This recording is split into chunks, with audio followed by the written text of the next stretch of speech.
नमस्कार मित्रांनो, मी श्रेयश बडे.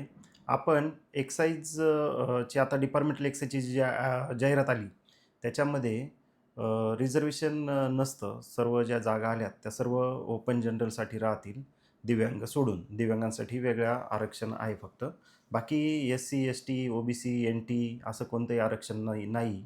आता विद्यार्थ्यांचा सध्या जी त्यांना अडचण जाणवते, की फॉर्म भरताना ओपनमधून भरायचा, की ज्यावेळेस कॉन्स्टेबल म्हणून कॅटेगरी मधून जॉइन झालो जवान अशा वेळेस, तर तो कॅटेगरीमधून भरायचा आत्ता फॉर्म. कारण ऑप्शन एम-पी-एस-सीने दिलेलं आहे.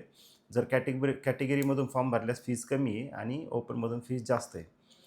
तर सध्या सिच्युएशन अशी आहे, की तुम्ही दोन्ही याच्यातून जर कॅटेगरीमधून असाल, तर कॅटेगरीमधून पण भरू शकतात आणि ओपनमधून पण. शक्यतो प्राधान्याने जर सर्टिफिकेट सर्व असतील, तर कॅटेगरीमधून भरावा.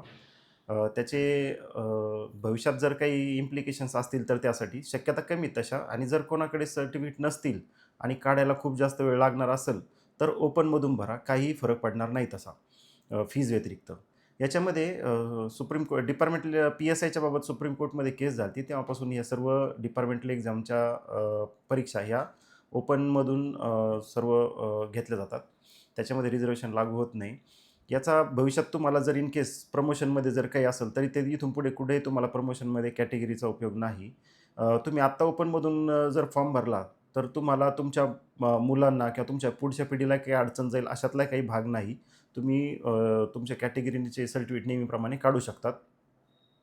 तसंच तुम्हाला भविष्यात प्रमोशनसाठी जर समजा नियम काही बदलले शासनाचे किंवा कोर्टाचे, तर तुम्हाला तुमच्या कॅटेगरीचा देखील नंतर देखील लाभ घेता येईल. कारण तुमचं ओरिजिनल जी जॉइनिंग आहे, ती कॅटेगरीमधून आहे आणि ही सध्याच्या पॉलिसीनुसार तुम्ही ओपनमधून भरला असेल. हे जरी असलं, तरी देखील जर कॅटेगरीमध्ये असताल, तरी कॅटेगरीमधूनच फॉर्म भरावा ॲज अ सेफ्टी म्हणून. कारण हे जे आता आपण डिपार्टमेंटल ए-एस-ओच्या ज्या सेक्शन ऑफिसरच्या मंत्र्यांन जागा असतात, त्यांची डिपार्टमेंटल एक्झाम होते.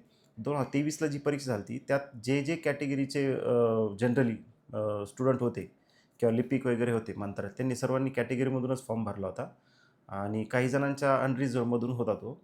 अ, त्यांना ॲज अ सेफ्टी म्हणून त्यांनी केलेलं आहे. तर आपण देखील ॲज अ सेफ्टी म्हणून म्हणजे तसं अदरवाईज काही प्रॉब्लेम तर येणार नाही आहे माझ्या माहितीनुसार. तुम्हाला रिटायर होईपर्यंत काही प्रॉब्लेम नाही. इव्हन तुमच्या पुढच्या पिढीलाही काही प्रॉब्लेम नाही आहे. तुमच्या पुढच्या पिढीलाही रिझर्व्हेशन घेता येणार आहे, काही काळजी नका करू तशी. फक्त सर्टिफिकेट तुम्हाला तुमचं त्यावेळेस असावं. आत्ता तुम्ही ओपनमधून भरला म्हणून तुम्हाला तसा भविष्यात प्रॉब्लेम नाही. पण ॲज अ सेफ्टी म्हणून जर कॅटेगरीमधून असाल, तर कॅटेगरीमधून फॉर्म भरा. जर सर्टिफिकेट लवकर मिळत असेल तर, पण तुम्हाला सर्टिफिकेटसाठी विशेष प्रयत्न करावे लागत असतील आणि 15 दिवस इकडं-तिकडं जावं लागत असेल अभ्यासापासून लांब, तर उपयोग नाही. तुम्ही कॅटेगरी सर्टिफिकेट मिळवताल, पण पोस्ट नाही मिळणार. उपयोग नाही होणार असा. तर तुम्ही तसा बॅलन्स करावा. हेच फक्त सगळ्यांना बऱ्याच जणांचं कन्फ्युजन असेल, तर त्यांचे थोडं कन्फ्युजन दूर करण्यासाठीचा एक छोटासा प्रयत्न आहे. बाकी आपण बऱ्याच जणांनी बॅच लावल्या आहेत आपल्या एक्साईजच्या, डिपार्टमेंटल एक्साईजच्या बॅचच्या. जर कोणी नवीन असतील तर आपल्या डिपार्टमेंटल एक्साईजची बॅच चालू आहे. आपले आत्तापर्यंत 107 स्टुडंट 2017 पासून आत्तापर्यंत एक्साईज सब इन्स्पेक्टर झालेले आहेत आणि जी पूर्ण बॅच आहे म्हणजे फौजदारी कायदे, प्रशासकीय कायदे, नार्कोटिक कायदे, एक्साईज कायदे सर्व बॅच रेकॉर्डेड झालेली आहे. ॲपमध्ये PDF आहेत, नोट्स आहेत, रिव्हिजन व्हिडिओज आहेत, जुने क्वेश्चन पेपर ॲनालिसिस केलेले आहेत. पूर्ण कायद्यांचे ॲटलीस्ट 10 रिव्हिजन झालेले आहेत. अशी एक कम्प्रिहेन्सिव्ह बॅच आहे. बाकी तुम्ही फॉर्म सर्वांनी वेळेत भरावा, फार उशीर करू नका. शेवटच्या 5 दिवसात तर काहीही असले तरी त्याच्या अगोदरच तुमचा फॉर्म भरून झाला पाहिजे. Okay, thank you.